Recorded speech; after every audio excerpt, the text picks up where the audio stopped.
아버지, 어디 계세요? 오늘은 제 결혼식이잖아요.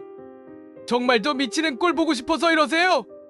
그렇게 가슴 벅차게 기다렸던 아들의 결혼식이었지만 저는 갈 수 없었습니다. 그 놈을 만났거든요, 상견례에서. 오늘은 박정호님의 사연입니다.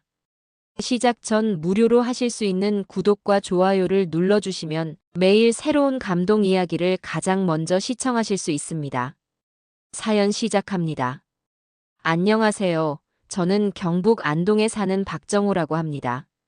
지금 생각해보니 그날이 제 인생에서 가장 길었던 하루였던 것 같습니다. 아들 민수 결혼식 날 말이지요. 여러분께서도 아시겠지만 자식 결혼식만큼 부모 마음이 복잡한 날이 또 어디 있겠습니까? 기쁘면서도 서운하고 자랑스러우면서도 걱정되고 말입니다. 그런데 그날 아침 6시 저는 결혼식장이 아닌 전혀 다른 곳으로 향했습니다. 아내는 새벽부터 한복을 차려입고 머리를 예쁘게 올리면서 여보, 빨리 준비해요. 늦으면 안 돼요라고 재촉하고 있었는데 저는 먼저 가 있어. 나는 급한 일이 있어서 조금 늦을 것 같아라고 둘러댔거든요. 아내 얼굴에 실망이 스치는 걸 보면서도 어쩔 수 없었습니다. 민수도 아버지, 오늘은 정말 중요한 날인데 무슨 일이에요?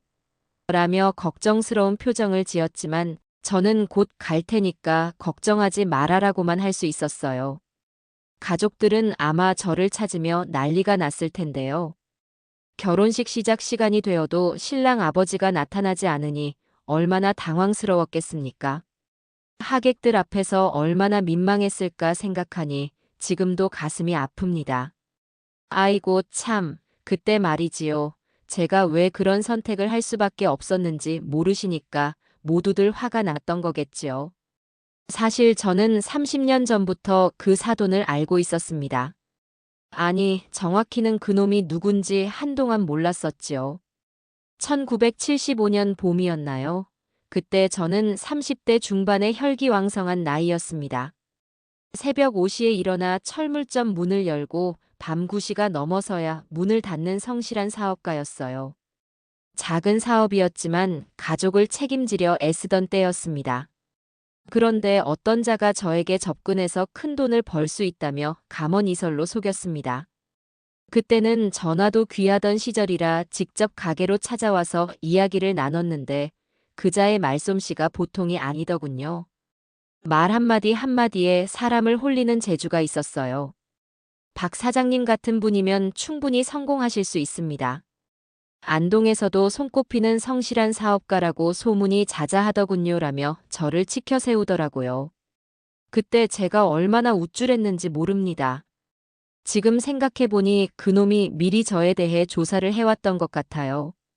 양복을 반듯하게 차려입고 가죽 서류 가방까지 들고 와서는 정부 사업이라며 공문서 같은 것들을 보여주더군요. 그때는 새마을 운동이 한창이던 시절이라 정부에서 하는 일이라고 하면 다들 믿었거든요. 결국 저는 그자의 말에 넘어가 당시 돈으로 500만 원이라는 큰 돈을 맡겼습니다. 지금 생각하면 몇억 원 가치였지요. 제 철물점에서 1년 동안 벌어들이는 순수익이 그 정도였거든요. 그 돈을 모으려고 아내는 밤늦게까지 옷수선 일을 하고 저는 새벽부터 밤까지 가게를 지켰는데 말입니다. 그런데 그놈이 그 돈을 들고 감쪽같이 사라져버린 겁니다. 처음에는 연락이 늦어지는 줄 알았어요. 한 달 후에는 원금의 50% 수익까지 보태서 돌려드리겠습니다라고 약속했거든요. 그런데 한 달이 지나고 두 달이 지나도 소식이 없더군요. 그때부터 제 인생이 완전히 뒤바뀌었어요. 빚더미에 앉게 되었고 아내는 남의 집에 가서 청소일까지 해야 했습니다.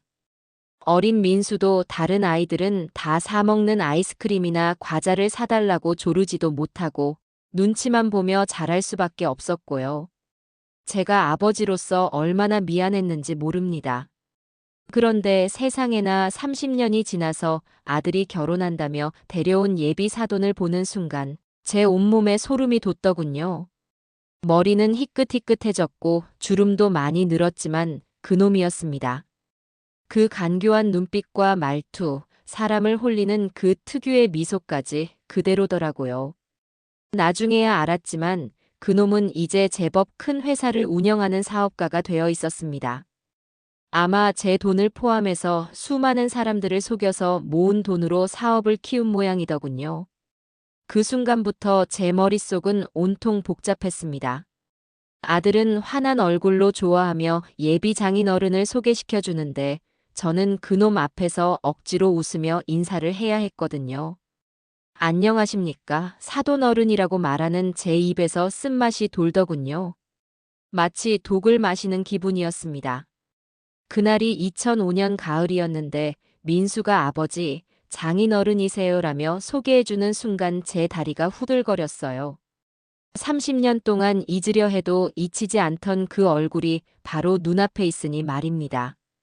그놈은 예전보다 살이 많이 쪘고 비싼 양복을 입고 있었지만 그 교활한 눈빛만은 그대로더군요. 더 가관인 건 그놈이 저를 전혀 알아보지 못한다는 거였습니다. 아마 30년 동안 수많은 사람들을 속여먹었을 테니 저 같은 건 기억에도 없겠지요. 그때 그놈이 말하더군요. 아, 박 사장님이시군요. 민수가 아버지 자랑을 참 많이 했습니다. 성실하고 인품이 좋으시다고 하더라고요. 세상에나 제가 그놈 때문에 얼마나 고생했는데 태연하게 그런 소리를 하고 있으니 말입니다. 그 순간 제 손이 부들부들 떨렸어요. 30년 동안 가슴 깊이 묻어뒀던 분노가 한순간에 목구멍까지 치밀어 올라오더라고요. 주먹을 꽉 쥐었다 폈다 하면서 겨우 참았습니다. 하지만 아들 앞에서 그럴 수는 없었습니다. 민수는 어려서부터 아버지가 사업 실패로 고생하는 모습만 봐왔거든요. 밤늦게 건설 현장에서 돌아온 아버지가 시멘트 가루를 털어내며 피곤해하는 모습, 어머니가 남의 집 청소하러 나가는 모습을 보고 자랐어요. 그런데 그 이유가 사기 때문이라는 건 한 번도 말한 적이 없었습니다. 아이에게 상처가 될까 봐서요. 아버지는 운이 안 좋아서 사업이 잘 안 됐다고만 했지 누군가에게 속아서 망했다는 얘기는 절대 안 했거든요. 그런 얘기를 하면 민수가 세상을 불신하게 될까 봐 걱정했어요. 결혼 준비 기간 동안 저는 정말 지옥 같은 시간을 보냈습니다. 사돈과 마주칠 때마다 속이 뒤틀렸지만 겉으로는 웃어야 했어요. 양가 부모님끼리 만나서 식사도 하고 결혼 준비도 상의해야 했거든요. 그럴 때마다 제 위가 쓰려서 밥맛이 없었습니다. 그놈은 요즘 꽤 잘 나가는 사업가더군요. 건설업을 하면서 제법 큰 회사를 운영하고 있었어요. 제 돈으로 미천을 삼아서 말이지요. 차도 외제차를 타고 다니고 옷도 명품만 입고 다녔습니다. 제가 30년 동안 품팔이로 고생할 때 그놈은 제 돈으로 떵떵거리며 살았던 거죠. 특히 견딜 수 없었던 건 그놈의 거만한 태도였습니다. 우리 딸 결혼식은 제대로 해야죠. 격에 맞게 말입니다라며 마치 자신이 훨씬 위인 것처럼 굴더라고요. 웨딩홀도 서울 강남에 있는 비싼 곳으로 정하자고 하고 혼수도 이것저것 따지면서 주문하더군요. 제가 가난한 줄 알고 은근히 무시하는 기색이 역력했어요. 박 사장님은 어떻게 생각하세요? 라고 물어보면서도 제 대답은 듣지도 않고 자기 마음대로 정해버리더라고요. 그럴 때마다 그놈이 내 돈으로 잘난 척하고 있구나라는 생각에 이가 갈렸습니다. 어느 날은 이런 일도 있었어요. 양가 부모님이 만나서 식사를 하는데 그놈이 요즘 건설업이 호황이라 올해 매출이 작년보다 30% 늘었습니다 라며 자랑하더군요. 그러면서 박 사장님도 사업 다시 시작해 보시죠. 제가 도와드릴 수도 있고요 라고 말하는 거예요. 그 말을 듣는 순간 정말 숟가락을 던지고 싶었습니다. 제 돈으로 성공해 놓고 도와준다니 이런 후안무치한 놈을 어디서 봤나 싶었어요. 하지만 꾹 참고 감사합니다라고 답할 수밖에 없었죠. 그래서 저는 결심했습니다. 결혼식 당일 모든 하객들 앞에서 그놈의 정체를 밝히겠다고 말이에요. 30년 동안 숨죽이며 살았지만 이제는 더 이상 참을 수 없었거든요. 하지만 그러려면 확실한 증거가 필요했습니다. 30년 전 일이니까 말로만 해서는 안 되겠더라고요. 사람들이 믿지 않을 테니까요. 결혼식 3일 전, 저는 그놈이 운영하는 회사를 몰래 찾아갔습니다. 밤 11시쯤이었나요? 경비실을 지나 사무실 건물로 들어갔어요. 회사 이름은 대성건설이었는데 10층짜리 건물 전체가 그놈 회사더군요. 제 돈으로 이렇게 큰 회사를 만들었다니 분노가 치밀어 올랐습니다. 그때 제 심장이 쿵쿵거리더군요. 들릴까봐 숨을 죽이며 계단을 올라갔습니다. 68살 나이에 이런 일을 해야 한다니 정말 기가 막혔어요. 하지만 30년간의 한을 풀려면 어쩔 수 없었습니다.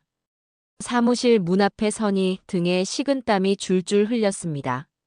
68살 나이에 이런 짓을 해야 한다니 스스로도 한심하다는 생각이 들었어요. 하지만 30년간 억눌러온 분노를 생각하면 물러설 수 없었습니다. 혹시나 해서 문을 살짝 돌려보니 역시 잠겨 있더군요. 그런데 옆쪽 창문이 조금 열려 있는 게 보였어요. 그때가 5월이었는데 날씨가 따뜻해서 환기를 시켜놨나 봅니다. 창문 틈이 손바닥 2개 정도 들어갈 만했는데 제가 들어가기에는 너무 좁아 보였어요. 하지만 다른 방법이 없었습니다. 제가 68살이지만 젊어서 건설 일도 했었거든요. 30년 전 그놈에게 사기당한 후 철물점을 접고 건설 현장에서 일했으니까요. 그때 몸이 기억하는지 창문 틈으로 몸을 밀어넣기 시작했습니다. 좁은 공간이라 어깨가 끼고 배가 걸리더군요. 온몸에 힘을 주고 비틀거리며 들어가는데 5분이 5시간 같았어요. 중간에 포기하고 싶었지만 안 돼, 이번이 마지막 기회야라고 스스로를 다독였습니다. 간신히 들어가니 사무실 안이 컴컴하더군요. 밖에서 보는 것보다 훨씬 넓었어요.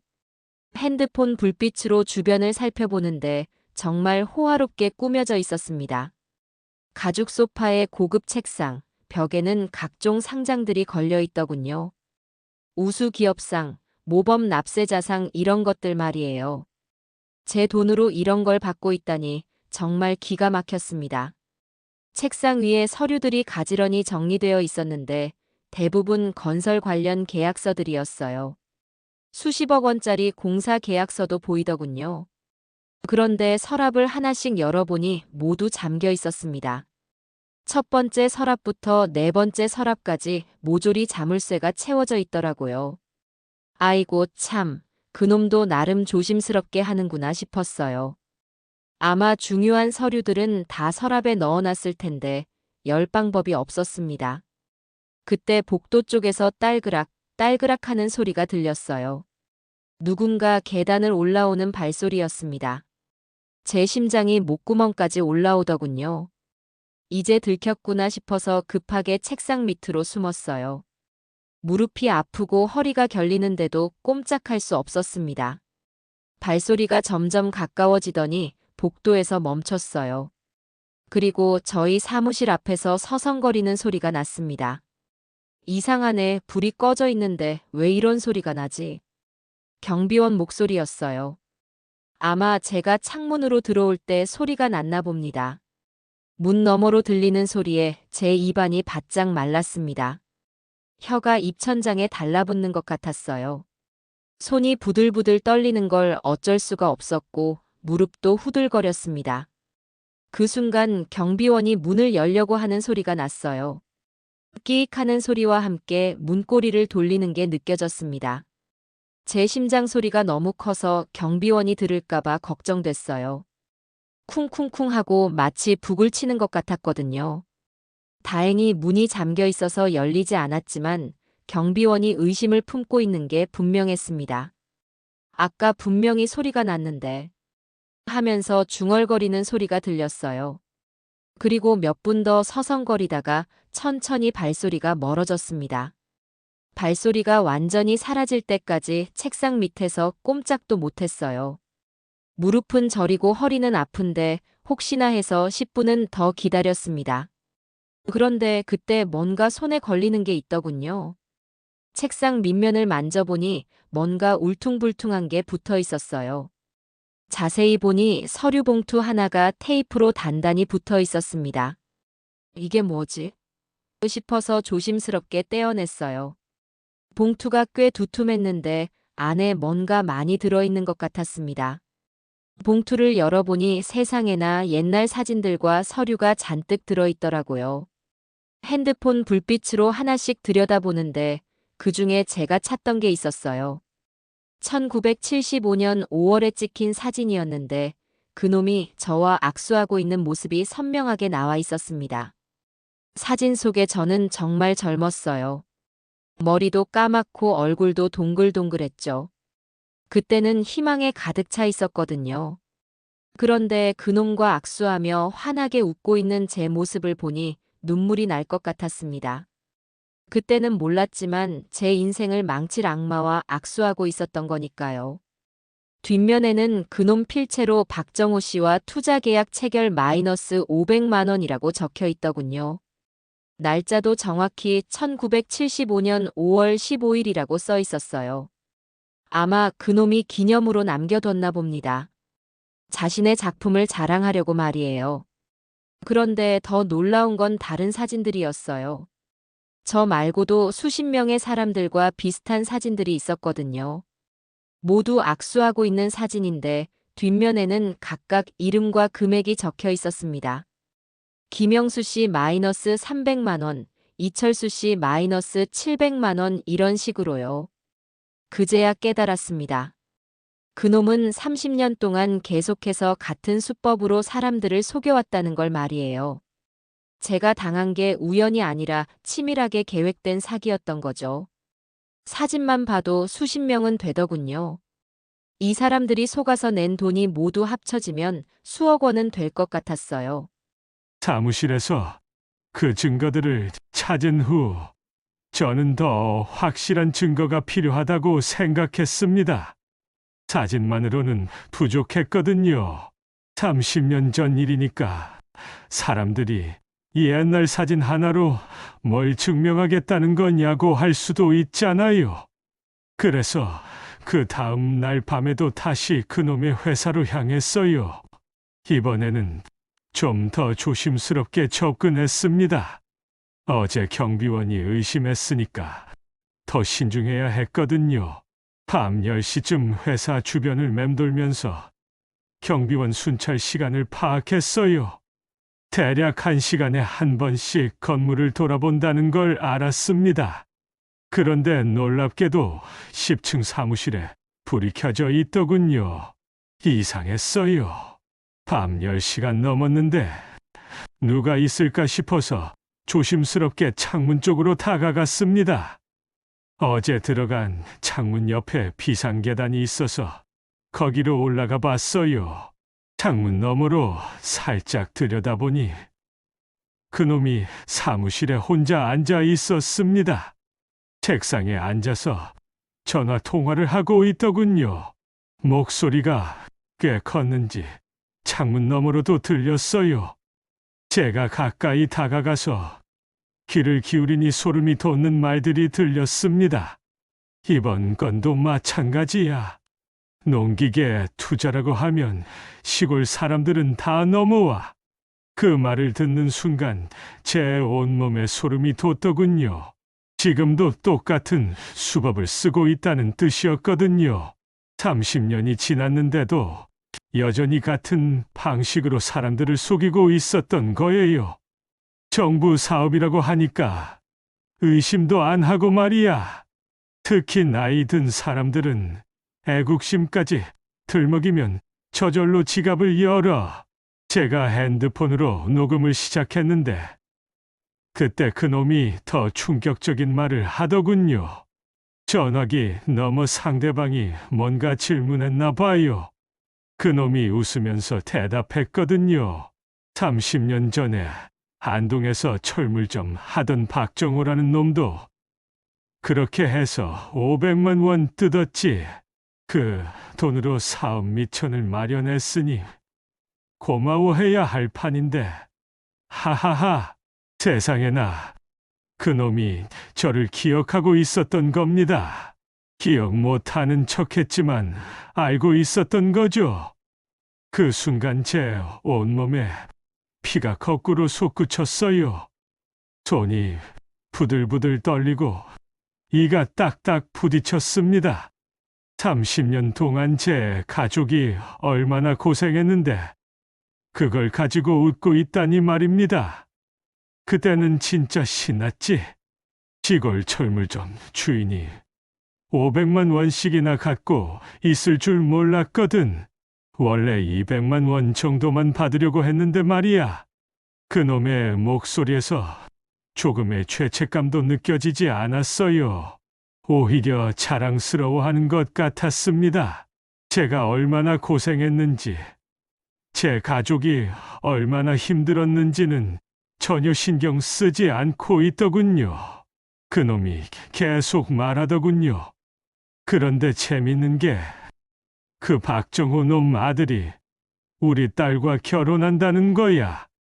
세상 참 좁지 않냐? 아버지 돈으로 키운 딸을 아버지가 망친 집 아들이 데려간다니. 그 말을 듣는 순간 저는 깨달았습니다. 이게 우연이 아니라는 걸 말이에요. 민수와 그놈 딸이 만난 게 정말 우연의 일치일까요? 아니면 그놈이 일부러 꾸민 일일까요? 복수할 마음으로 제 아들을 노린 건 아닐까 하는 생각이 들었어요. 결혼식 때 그 박정호 놈 얼굴 보는 재미가 쏠쏠할 것 같아. 자기가 기른 아들이 내 돈으로 키운 딸과 결혼하는 걸 보면서 뭘 생각할까? 그놈이 비웃으며 하는 말을 들으니 정말 견딜 수가 없었습니다. 창문을 박차고 들어가서 그놈 목을 조르고 싶었어요. 하지만 그러면 안 된다는 걸 알고 있었습니다. 지금 당장 감정에 휩쓸리면 30년간 기다린 복수의 기회를 놓칠 수도 있거든요. 어차피 그 집은 가난하니까 결혼 비용도 우리가 다 부담해야 할 텐데. 그것도 웃기지 않냐? 내가 뜯은 돈으로 키운 딸 결혼식을 그 돈 잃은 놈이 와서 보고 있을 거 아니야. 그 놈의 말을 들으며 제가 왜 그렇게 화가 났는지 아시겠어요? 단순히 돈을 빼앗긴 게 아니라 30년 동안 제 가족을 우러하고 있었던 거니까요. 제가 고생하는 걸 보면서 속으로 비웃고 있었던 거죠. 전화를 끊은 후 그놈이 서랍에서 뭔가를 꺼내더군요. 어제 제가 봤던 그 사진들이었어요. 하나하나 넘겨보면서 만족스러운 표정을 짓고 있었습니다. 마치 자신의 전리품을 감상하는 것 같았어요. 그때 제가 녹음한 내용과 어제 찾은 사진들이면 충분하다고 생각했습니다. 이제 결혼식 당일 모든 하객들 앞에서 그놈의 정체를 밝힐 수 있겠더군요. 30년 동안 참고 살았는데 이제 더 이상 참을 필요가 없었습니다. 하지만 한 가지 걱정이 있었어요. 민수와 그 애 딸이 어떻게 될까 하는 거였습니다. 둘이 정말 사랑해서 결혼하려는 건데 제가 진실을 폭로하면 결혼이 깨질 수도 있잖아요. 하지만 거짓 위에 쌓인 행복은 진짜 행복이 아니라고 생각했습니다. 결혼식 당일 새벽 저는 마지막 준비를 했습니다. 녹음 파일과 사진들을 모두 정리하고 혹시 모를 상황에 대비해서 복사본도 여러 장 만들어 놓았어요. 30년 동안 기다린 이 순간을 위해서 완벽하게 준비해야 했거든요. 아침 7시쯤 집에서 나서면서 아내에게 말했습니다. 여보, 먼저 결혼식장에 가 있어. 나는 조금 늦을 것 같아. 아내는 여보, 오늘만은 제발 시간 지켜요. 우리 민수 인생에서 가장 중요한 날인데라며 간절히 부탁했어요. 그 말을 들으니 가슴이 찔렸지만 오늘이야말로 진짜 민수를 위한 날이라고 생각했습니다. 제가 향한 곳은 그놈의 집이었어요. 강남에 있는 고급 아파트였는데 평수도 크고 차도 외제차 2대나 있더군요. 모두 제 돈으로 산 거겠지요. 아파트 관리사무소에서 오늘 결혼식이라고 하시던데 축하드립니다라고 인사하더군요. 저는 그놈이 결혼식장으로 나오기를 기다렸습니다. 오전 9시쯤 그놈이 모닝코트를 차려입고 나왔어요. 옆에는 사모님과 딸아이도 함께 있었고요. 딸아이는 정말 예쁘게 생겼더군요. 마음씨도 착한 것 같고 민수가 좋아할 만했어요. 사돈어른, 안녕하십니까? 제가 먼저 인사를 했더니 그놈이 깜짝 놀라더군요. 아, 박 사장님. 여기서 웬일이세요? 식장에서 뵙기로 했는데 잠깐 할 말이 있어서요. 중요한 얘기 좀 하고 싶습니다. 그놈 얼굴에 순간 당황하는 기색이 스쳤어요. 혹시 무언가 눈치챈 건 아닌지 의심하는 것 같았습니다. 하지만 곧 평소에 교활한 미소를 지으며 그럼 잠깐 카페라도 가실까요? 라고 했어요. 근처 카페에 앉아서 저는 단도직입적으로 물었습니다. 사돈어른, 혹시 1975년에 안동에 가신 적 있으세요? 그 순간 그놈의 얼굴이 확 굳어지더군요. 손에 들고 있던 커피잔도 살짝 떨렸어요. 1975년이요? 워낙 오래된 일이라 기억이 잘 안 나는데요. 왜 그런 걸 물어보시죠? 철물점 하는 박정호라는 사람 기억 안 나세요? 그놈이 완전히 얼굴색이 변했습니다. 이제 더 이상 모르는 척할 수 없다는 걸 안 거죠. 하지만 끝까지 발뺌하려고 했어요. 박정호요. 흔한 이름이라 여러 명 알고 있는데 혹시 무슨 일이라도 있었나요? 저는 핸드폰을 꺼내서 어제 녹음한 파일을 틀었습니다. 그놈이 30년 전에 안동에서 철물점 하던 박정호라는 놈도 그렇게 해서 500만 원 뜯었지라고 하는 음성이 카페에 울려 퍼졌어요. 그 순간 그놈의 얼굴에서 피가 쫙 빠지더군요. 당황한 나머지 커피잔을 엎지를 정도였어요. 이건 어디서? 어젯밤 사돈어른 사무실에서 직접 녹음한 겁니다.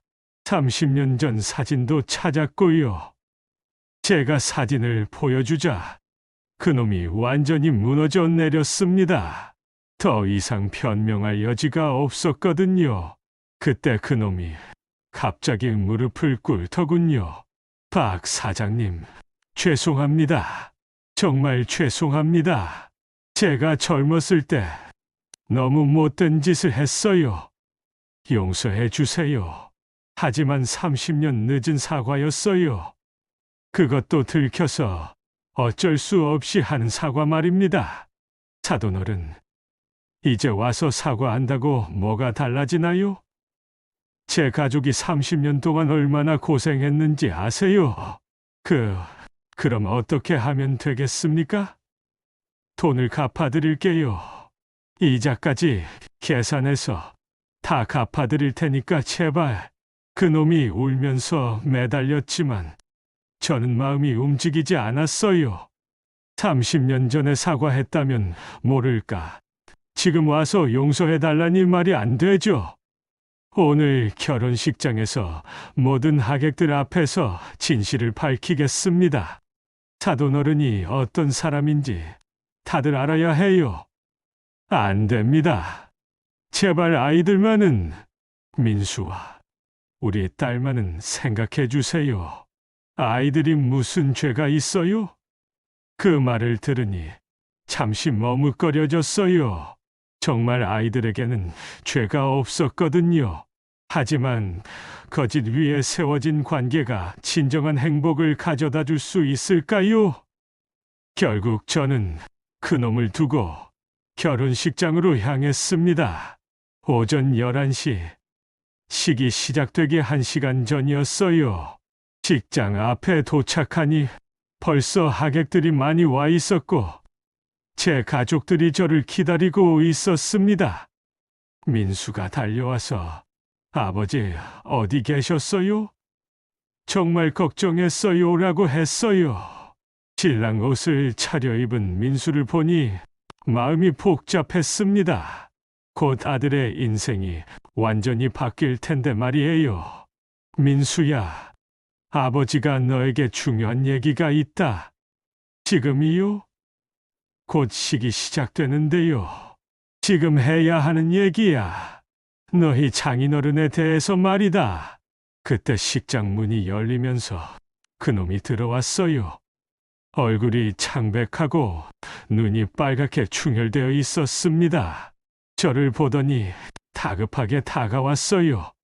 박 사장님, 제발 다시 한번 생각해 보세요. 정말 아이들만은, 하지만 저는 이미 결심한 일이었습니다. 30년 동안 기다린 이 순간을 놓칠 수 없었어요. 결혼식이 시작되었습니다. 하객들이 모두 자리에 앉고 웨딩마치가 울려 퍼지기 시작했어요. 민수가 턱시도를 차려입고 단상에 서 있는 모습을 보니 가슴이 뭉클했습니다. 제 아들이 이렇게 훌쩍 자라서 결혼을 하다니 말이에요. 신부도 정말 아름다웠어요.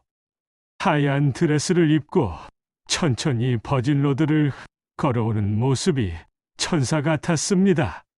그 순간만큼은 이 모든 게 꿈이었으면 좋겠다는 생각도 들었어요.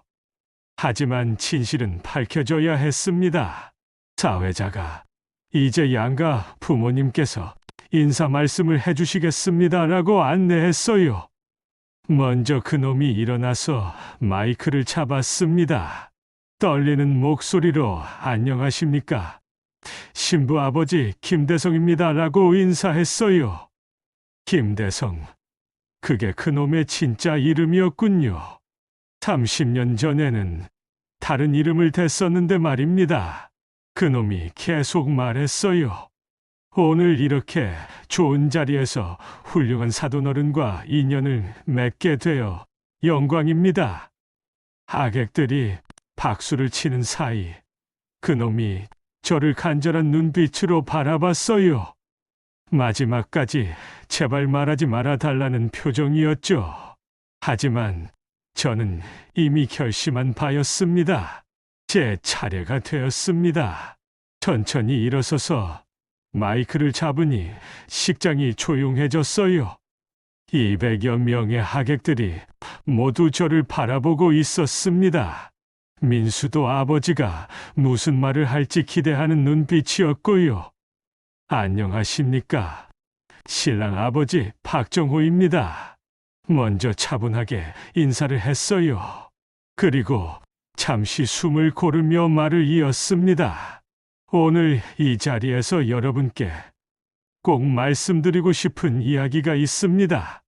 30년 전 1975년에 일어난 일 말입니다. 그 순간 김대성의 얼굴이 새하얗게 변했어요. 직장 분위기도 갑자기 이상해졌습니다. 사람들이 30년 전이라니 무슨 얘기를 하려는 거지? 라며 수군거리기 시작했어요. 저는 그때 안동에서 작은 철물점을 운영하고 있었습니다. 그런데 어떤 사람이 저에게 접근해서 정부 사업이라며 투자를 권했어요.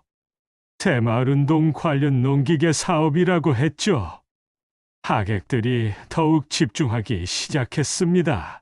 이런 이야기를 결혼식에서 듣게 될 줄은 몰랐을 테니까요. 민수도 의아한 표정으로 아버지를 바라보고 있었어요. 저는 그 말을 믿고 500만 원을 투자했습니다. 당시로서는 정말 큰 돈이었어요. 그런데 그 사람이 제 돈을 가지고 사라져 버렸습니다. 이때부터 식장이 술렁이기 시작했어요. 결혼식에서 왜 갑자기 사기 이야기를? 라며 사람들이 당황해했습니다. 김대성은 자리에서 일어나려고 했지만 다리에 힘이 빠진 듯 주저앉았어요. 그 사기꾼 때문에 저희 가족은 30년 동안 고생했습니다. 철물점도 문을 닫아야 했고 아내는 남의 집 청소를 해야 했어요. 어린 민수도 다른 아이들처럼 과자 하나 사달라고 조르지 못했습니다. 민수의 얼굴이 점점 굳어지고 있었어요. 아버지가 왜 갑자기 이런 이야기를 하는지 이해하지 못하겠다는 표정이었죠. 신부도 불안한 기색이 역력했고요. 그런데 여러분, 그 사기꾼이 누군지 아십니까? 저는 김대성을 똑바로 바라보며 말했습니다. 그놈이 고개를 푹 숙이고 떨고 있었어요. 바로 신부 아버지 김대성 씨입니다. 그 순간 식장이 완전히 뒤집어졌습니다. 뭐라고? 그게 무슨 소리야? 결혼식에서 왜 이런 말을? 하객들이 웅성거리며 일어서기 시작했어요. 어떤 사람들은 휴대폰으로 동영상을 찍기도 했고요. 민수가 단상에서 뛰어내려와 저에게 달려왔습니다. 아버지, 갑자기 무슨 말씀이세요? 장인어른이 사기꾼이라니. 민수야, 아버지가 거짓말하는 것 같으냐? 저는 핸드폰을 꺼내서 어제 녹음한 김대성의 음성을 들었습니다. 30년 전에 안동에서 철물점 하던 박정호라는 놈도 그렇게 해서 500만 원 뜯었지라는 목소리가 식장에 울려 퍼졌어요. 하객들이 완전히 경악했습니다. 신부는 울음을 터뜨렸고 신부 어머니는 남편을 바라보며 여보, 이게 무슨 일이에요? 라고 소리쳤어요. 김대성은 아예 자리에 주저앉아서 고개를 들지 못했습니다. 그리고 이것도 보세요. 저는 30년 전 사진을 들어 올렸어요. 젊은 제가 김대성과 악수하고 있는 사진이었죠. 1975년 5월 15일 투자 계약을 체결했던 그날의 사진입니다. 뒷면에는 김대성 씨 필체로 박정호 씨와 투자 계약 체결이라고 적혀 있어요. 식장이 완전한 아수라장이 되었습니다. 하객들은 자리를 뜨기 시작했고 웨딩 플래너들은 어쩔 줄 몰라 했어요. 그런데 그때 김대성이 갑자기 일어서더니 마이크를 빼앗았습니다. 잠깐만요. 그래요. 제가 했습니다. 30년 전에 제가 박정우 씨를 속였어요. 갑작스러운 자백에 식장이 더욱 술렁였습니다. 김대성이 계속 소리쳤어요. 하지만 지금은 다릅니다. 저는 정말로 뉘우치고 있어요. 그리고 우리 아이들은 정말 서로 사랑해서 결혼하려는 거예요. 30년 늦은 뉘우침이 무슨 소용이 있습니까? 제가 마이크를 다시 잡고 말했어요. 이제 정말 모든 걸 쏟아낼 때가 왔습니다. 그동안 저는 침묵했습니다. 아들에게 상처를 주고 싶지 않아서, 그리고 증거가 부족해서 말하지 못했어요. 하지만 이제는 다릅니다. 저는 김대성을 똑바로 바라보며 계속 말했습니다. 30년 동안 가슴에 묻어뒀던 모든 것을 쏟아낼 때가 온 것입니다. 김대성 씨, 당신은 제 돈만 가져간 게 아닙니다. 제 가족의 30년을 빼앗아 갔어요. 제 아내가 새벽부터 밤늦게까지 남의 집 청소하며 고생한 것, 제가 건설 현장에서 막노동하며 하루하루 버텨온 것, 그리고 우리 민수가 친구들 앞에서 주눅 들며 잘한 건 모두 당신 때문입니다. 김대성이 무릎을 꿇고 말했어요. 박 사장님, 정말 죄송합니다. 제가 어떻게든 보상하겠습니다. 이자까지 계산해서 다 갚아드릴게요. 보상이요? 30년을 어떻게 보상하겠다는 겁니까? 하객들 중 일부는 김대성을 비난하기 시작했어요. 결혼식장에서 이런 일이 다 있나, 사기꾼이 뻔뻔하게 딸 결혼식까지 하고 있었네 하며 수군거렸습니다. 그때 민수가 제 앞에 서더군요. 아버지, 그럼 이제 어떻게 하자는 거예요? 결혼을 취소하자는 건가요? 민수의 목소리에 절망이 묻어 있었어요. 신부도 울면서 오빠 어떡해요? 아버지가 정말 그런 일을 했다면 하며 괴로워했습니다. 바로 그때였습니다. 김대성이 갑자기 일어서서 제게 달려들었어요.